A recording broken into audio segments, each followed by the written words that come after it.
আমি 17 বছর যাবৎ প্রবাস জীবনে আছি। তথাকথিত 111 সরকারের সময় যেই শারীরিক নির্যাতন আমার উপরে হয়েছিল, তারপরে চিকিৎসার জন্য আমি এই দেশে আসি। আমি যখন এখানে আসি, আমার ভাইকে আমি রেখে এসেছিলাম, ছোট ভাইকে। আমি যখন এই দেশে আসি, আমার সুস্থ মাকে আমি রেখে এসেছিলাম।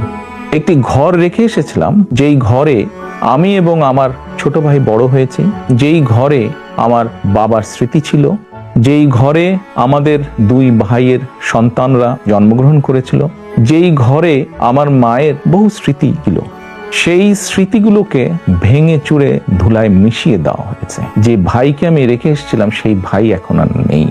যেই সুস্থ মাকে রেখে এসেছিলাম, সেই সুস্থ মা এখন সুস্থ নেই। শুধু অসুস্থই নন, ওনার উপরে মানসিক এবং শারীরিক নির্যাতনও করা হয়েছে। আমি আমার পরিবারের যেই কাহিনী আপনাদের সামনে তুলে ধরলাম, এটিকে আপনারা কাহিনী বলুন বা সংগ্রাম বলুন, যেটাই বলুন না কেন, এটি শুধু আমার কাহিনী না বা আমার পরিবারের কাহিনী না। এরকম কাহিনী বাংলাদেশের শত না হাজার হাজার পরিবারের।